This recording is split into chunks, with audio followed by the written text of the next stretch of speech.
Le travail que je vais vous présenter là s'inscrit dans un projet de recherche universitarisation, professionnalisation auquel j'ai participé et qui se donnait pour objet de questionner non pas ce que l'on fait souvent dans une entrée sociologique, les empêchements, les tensions dans le métier. Bon, bien sûr, on les regardait, mais on s'intéressait surtout aux ressources mobilisées par les enseignants débutants dans le métier, dans les conditions de professionnalisation qui étaient celles de l'époque, à savoir, donc je parle à des personnes qui connaissent tout ça par cœur, à savoir donc voilà, une réforme de la masterisation qui s'inscrit sur un continuum de 3 années, dont l'enquête porte vraiment sur cette période et qui précède celle que nous vivons aujourd'hui, avec 2 années de master dans lesquelles il y a 3 logiques qui sont en partie concurrentes, recherche, initiation à la recherche, préparation du concours et pré-professionnalisation, avec un certain nombre de difficultés. Et puis, à la suite de ce master, jusqu'à donc cette année 2012-2013, une année de professionnalisation, entre guillemets, par le terrain, ça renvoie à des choses qu'a évoquées tout à l'heure Bernard Ray, où là, les enseignants vont être à quasi plein temps en responsabilité, accompagnés par un tuteur expérimenté, avec 3 heures de décharge pour l'année qui va nous intéresser là, et avec une évaluation par l'employeur en fin d'année, organisée autour du référentiel de compétences, qui est encore celui de 2010. Je passe vite, mais tout ça, vous devez le connaître très bien. Pourquoi je n'arrive pas à changer? Voilà. Donc, repères théoriques, très rapidement, dont la professionnalisation, je la regarde dans cette étude à partir d'une des 3 dimensions, d'un des 3 processus qu'a développé Raymond Bourdoncle dans son article de 91, c'est-à-dire par ce processus d'acquisition par la formation de savoirs et compétences qui sont nécessaires à l'exercice du métier. Ce qu'il va nommer la professionnalité, même si la professionnalisation englobe aussi 2 autres processus. Point suivant, cette professionnalité enseignante, dans le temps de la formation, elle est à construire, et cela suppose un certain nombre d'éléments. Tout d'abord, l'appropriation, l'apprentissage, l'appropriation de savoirs qui sont souvent nouveaux, qui sont pluriels et composites, qui doivent être adaptés aux situations, mais aussi quelque chose qui apparaît dans l'énoncé des compétences, dans les référentiels de compétences, un certain nombre d'attitudes qui sont en adéquation avec les finalités du métier. Bien sûr, une confrontation à la réalité du terrain, et dans cette construction de la professionnalité, à travers la pratique, il y a bien souvent la nécessité de mettre au travail un certain nombre de représentations et de valeurs avec un accompagnement soutenu par les formateurs de terrain. Et puis, bien sûr, cette construction, elle s'appuie sur un référentiel de compétences qui balise et finalise le parcours de formation. Ces compétences, elles sont donc, et les savoirs qui la constituent, savoirs pluriels, elles sont au cœur du processus de professionnalisation. Et donc, ce qui est intéressant, c'est qu'au-delà de la compétence telle qu'on l'appréhende, donc Bernard Ray en a parlé tout à l'heure, il y a aussi quand même dans cette expérience pratique, issue des interactions en classe, et j'aurais dû écrire, et dans l'établissement, un certain nombre de facteurs qui sont liés à l'insertion, par exemple, dans les équipes, qui va nécessiter la mise en œuvre de dimensions multiples, donc bien sûr cognitives, mais aussi affectives et sociales. Donc ça me paraît important, parce que derrière cette ouverture plus large que les seuls savoirs, il y a un certain nombre d'éléments qui permettent d'appréhender la construction identitaire. Donc, je ne vais pas la développer aujourd'hui parce que ce serait beaucoup trop long. Simplement, cette étude permet de comprendre ce qui se joue du point de vue de ce que j'appelle la triple transaction, c'est-à-dire ce qui se joue pour les jeunes enseignants, pour les néo-enseignants, d'un point de vue biographique, c'est-à-dire comment il vit les tensions entre continuité des acquis, des potentialités qu'il a pu construire et changements liés à la formation, mais aussi liés à l'entrée dans le métier. Transaction relationnelle entre image de soi qui se construit progressivement du soi professionnel et reconnaissance d'autrui, je devrais dire des autrui, et puis une dimension intégrative où il va s'agir pour le néo-enseignant de trouver un équilibre entre une diversité de registres de pensée et d'action et un sentiment de cohérence, c'est-à-dire qu'est-ce qui le fait, lui, professionnel dans sa singularité. Bon, je ne développe pas. Alors donc je disais, la question de départ pour cette étude, c'est sur quoi je vais me centrer, c'est vraiment, dans ce nouveau contexte de professionnalisation, quelles sont les ressources mobilisées par les formés, mais en allant interroger les formés eux-mêmes sur la manière dont ils se sont appropriés un certain nombre de choses et la manière dont ils combinent avec d'autres éléments. Et donc, évidemment, cette question de l'émergence du sort professionnel en lien avec les autres acteurs est aussi présente. Alors, pour finir un peu sur le fond théorique, très rapidement, je m'appuie sur une définition ouverte des ressources, que je vous laisse lire. On voit bien que dans ces ressources, il y a un certain nombre d'éléments qui sont convoqués. Donc, c'est une définition qui est encore au travail. Je travaille avec Xavier Lanéel sur ces questions. Et voilà, l'idée, c'est vraiment qu'il y a un ensemble d'éléments sur lesquels les néo-enseignants peuvent s'appuyer. Alors, la méthodologie de l'enquête de 2013, il y a eu une première enquête en 2011 qui a été publiée. C'était l'année 0 de la réforme. Je ne sais pas si vous vous souvenez, où les enseignants du secondaire ont été mis en poste sans formation. Ça vous paraît loin, mais ce n'est pas si loin. Donc, la deuxième enquête, 2 ans plus tard, pour voir comment les choses avaient évolué. Donc, un questionnaire en ligne qui a été passé en février-mars 2013, et puis des entretiens semi-directifs qui ont été conduits avec 12 fonctionnaires stagiaires. Je répondrai, je me centre un peu sur les résultats, je reviendrai sur la méthode si besoin. Alors, dans les ressources mobilisées, on a évidemment des ressources matérielles. Je les liste et après je donnerai quelques exemples. Donc, les programmes officiels, les manuels, sites internet, forums, les connaissances et compétences construites en formation initiale, oui, ils les évoquent, et puis des réseaux d'aide entre stagiaires avec des mutualisations de documents. Lorsqu'on regarde, pour que vous ayez quelques énoncés, on voit bien qu'il y a un travail d'appropriation singulière qui est à l'œuvre. Par exemple, dans les programmes officiels, on voit bien la recherche de conformité dans une année où ils vont être validés, avec des ajustements relatifs selon, la possibilité qu'ils se donnent de pouvoir jouer avec le cadre. Alors voilà, par exemple, Julie, ce sont des enseignants assez jeunes que j'ai interrogés. Il y en a une qui a 29 ans, les autres ont 22 ou 23 ans. Donc voilà, je lis le programme, j'essaie de me détailler un peu le programme. Après, je compare avec ce que j'ai trouvé, avec ce qu'il y a dans le livre. Bon, ça coïncide, des fois des petites notions. Bon, voilà, un petit ajustement. Ce travail d'appropriation singulière, il fonctionne aussi au niveau des manuels, des forums, sites internet, les deux les plus convoqués étant donc EduSchool et Neopass. On voit bien que, là je vous donne qu'un extrait, mais il est assez significatif, ce type de ressources va constituer une sorte de boîte à outils pour des formes de bricolage, au sens noble du terme. Voilà, donc on a Annie, 23 ans, français. Pendant l'été, j'ai acheté plein de manuels, je consulte, je télécharge, je vais sur plein de sites, j'ai toute une liste. Après, je fais mon petit mélange. Voilà, donc ça. Troisième élément, toujours travail d'appropriation autour de ce qui s'est construit en formation initiale. Alors là, ce qui est très fortement convoqué, ce sont les séquences, les séances, et pour les profs d'éducation physique, les activités physiques et sportives, support de l'enseignement. Et là, on voit bien qu'il y a quelque chose qui se joue entre étayage pour l'action et mimétisme. Alors, il y a 2 extraits là, un en SES, sciences économiques et sociales, et un en français.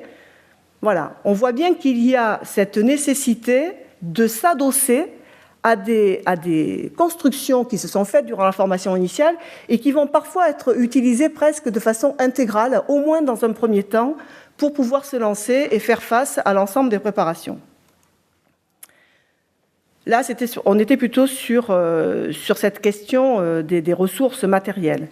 Deuxième point, un rapport à la formation initiale et continue qui là se révèle contrasté et sous conditions.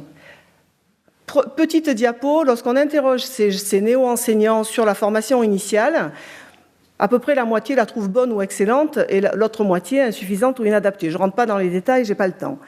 Par contre, lorsqu'on les interroge sur les contenus de formation initiale jugés utiles, on a vraiment très en tête didactique disciplinaire, bon, ce que j'ai dit avant, bien sûr, est en lien, pédagogie, analyse des pratiques de stage. Alors, on ne sait pas sous quelle forme, c'est une appellation assez large. Par contre, les apports censés venir, éclairer les choix aussi des enseignants, apport en psychologie, apport en sociologie de l'éducation, sont, comme vous le voyez, assez minorés. Dans la formation initiale, ce qu'on voit apparaître, c'est, dans la parole des néo-enseignants, des logiques concurrentes. Alors, par exemple, chez Julie, agrégée en mathématiques, dans ce qu'elle dit avoir vécu, il y a quelque chose qui était d'abord la préparation du concours et qui laissait finalement peu de place au reste. Elle le regrette, mais au fond, elle dit « je ne vois pas comment ça aurait pu être autrement ». L'expérience de stage et la qualité de l'accompagnement peut être très fondatrice, comme le dit cette fonctionnaire stagiaire d'anglais dans une question ouverte du questionnaire. Voilà, donc la tutrice lui a beaucoup appris, elle s'en sert énormément tous les jours en cours. Ça, c'était pour la formation initiale. Lorsqu'on regarde la formation continue, donc je rappelle qu'en 2013, ils ont 3 heures par semaine dans le service, enfin dans l'académie sur laquelle j'ai enquêté. Et donc là, on voit bien qu'il y a un système de tension. Alors, première tension, je reviendrai sur certaines, entre pertinence des apports et décalage avec la réalité, entre urgence et demande de réflexivité, entre disciplinaire et transversal. Quand je dis transversal, c'est ce qui touche à l'ensemble du métier, qui dépasse très largement le rapport avec les élèves dans la classe, dynamique collective et singularité revendiquée, et puis cette question de la formation et de la validation, avec ce poids du regard de l'inspecteur pour certains qui est là pour rappeler la lourdeur des programmes. Et puis, évidemment, dans ce système de tension, ce qu'on repère, c'est un manque de recul sur l'action et une crise de temps qui, finalement, éloigne le fonctionnaire stagiaire du travail tel qu'il l'avait idéalisé. Alors, en formation continue, ce qu'il demande, ce sont essentiellement des réponses concrètes. Il y a dans la réponse des formés le sentiment que beaucoup de formateurs sont quand même assez éloignés des réalités du terrain, c'est-à-dire ils sont un peu trop extraordinaires. Tout ce dont ils parlent, ce sont des pratiques merveilleuses et dont les formés se rendent compte qu'elles sont quasi inaccessibles, au moins dans la temporalité qui est la leur. Donc ça peut avoir un effet qui n'est pas celui attendu. Et puis une priorité au disciplinaire, c'est-à-dire que les problématiques transversales liées au métier, à la posture, à la question des équipes, etc., à la gestion de classe, elle ne va être perçue comme supportable, si je peux dire, que si les formateurs sont aussi des praticiens. Alors je trouve que ça fait vraiment écho à ce qu'a dit Bernard Ray tout à l'heure, et disent finalement ce qu'ils font concrètement, dans le concret de la classe, avec de vrais élèves, là, voilà. Donc on voit bien que là, il y a une tension forte. Il y a aussi une spécificité des cultures de pré-professionnalisation qui apparaît très fort dans cette enquête, avec un positionnement des fonctionnaires stagiaires en éducation physique très à part. Je ne développe pas là, mais il y aurait de quoi développer, parce qu'ils ont une pré-professionnalisation qui est assez développée dans cette académie au moins, et donc ils ont le sentiment que travailler avec les autres est totalement inutile et que, quelque part, ça les fait même un petit peu régresser au moment où je les interroge. Les temporalités de la formation continue, on peut aussi les regarder au travers des urgences qu'ont ces fonctionnaires stagiaires et de l'efficacité et de l'efficience en fait qu'on leur demande versus réflexion sur le métier. Et là, on a un témoignage de Luna, 24 ans, en français, qui, au fil de l'entretien, va expliquer combien, au départ, elle se désintéressait de certains contenus de la formation qui lui est proposée, et comment, progressivement, elle se rend compte qu'il y a des points d'appui possibles pour aujourd'hui un peu, et sans doute pour demain. Là, il y a quelque chose qui me semble intéressant. Troisième point, le contexte de l'établissement et ses acteurs entre étayage direct et indirect. Alors la question des ressources, là, elle est à regarder bien sûr du côté du tuteur. Donc dans le questionnaire, deux entrées, la fréquence des rencontres et les objets prioritaires sur lesquels il travaille. On est au mois de mars. Mais il y a une autre question sur tout ce qui va se jouer avec les autres acteurs, hormis le tuteur. Et là, on se rend compte qu'il y a un certain nombre de ressources apportées par d'autres collègues, notamment des conseils, mais aussi quelque chose qui est finalement minoré quand on voit les objets prioritaires travailler avec le tuteur, tout ce qui touche aux repères sur le fonctionnement de l'établissement et aussi les collaborations en termes de partage de préparation de cours, de devoirs communs, etc. Et puis, merci beaucoup. Et puis, bien sûr, le soutien moral qui semble jouer de façon assez importante un rôle non négligeable pour ces enseignants qui parfois sont en prise au doute.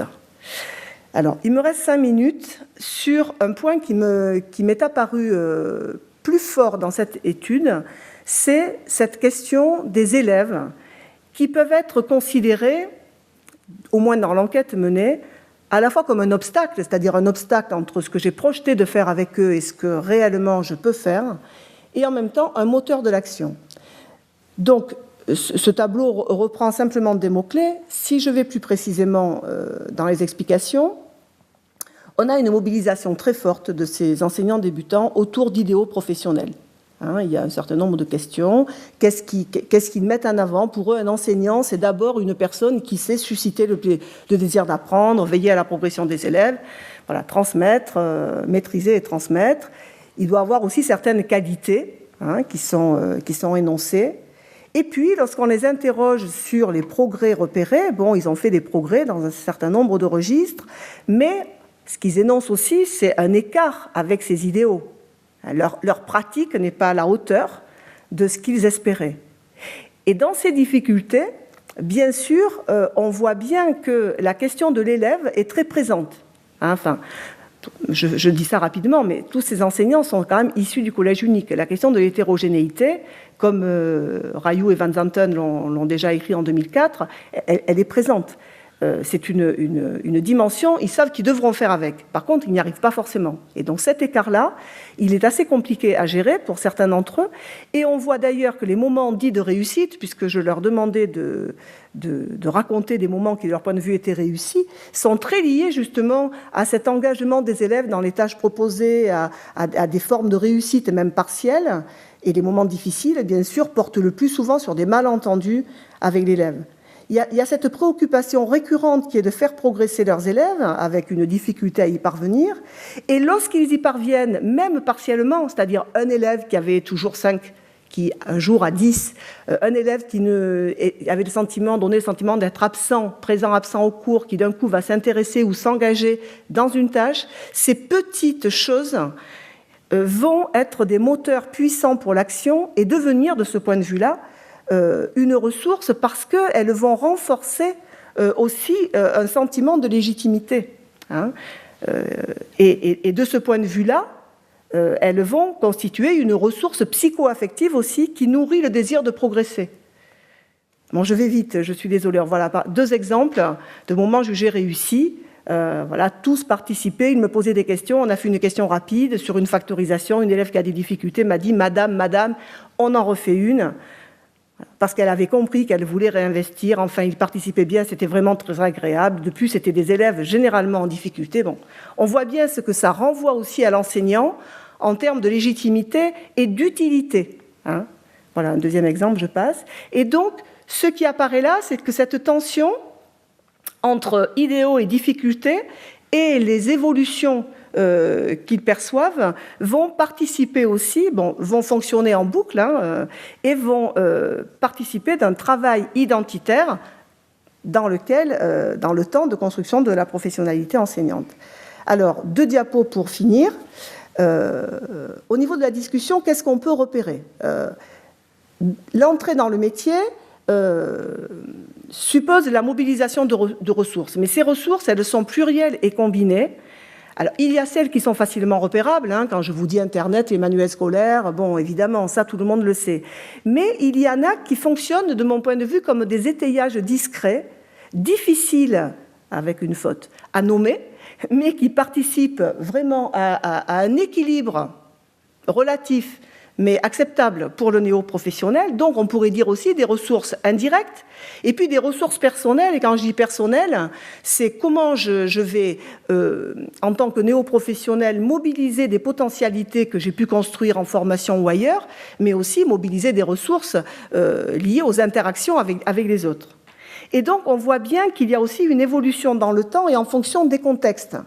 Parce que derrière cette entrée dans le métier, à travers des épreuves qui sont en partie surmontées, il y a, comme je disais, ce sentiment d'utilité. Quand on se réfère par exemple à Honnête sur la question de la reconnaissance, l'utilité sociale est un des leviers importants, voilà, symbolique. Deuxième diapo, les paradoxes de la formation. Oui, je conclus.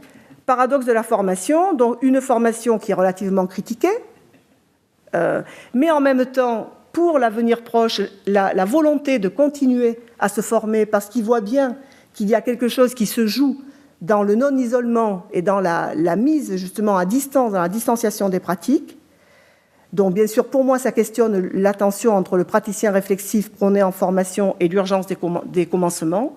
Et puis, ce qu'on voit apparaître aussi, c'est un rapport singulier au métier, c'est-à-dire que ces jeunes enseignants, ils vont essayer d'orchestrer les atouts et les faiblesses pour s'adapter au contexte et construire des repères pour l'action.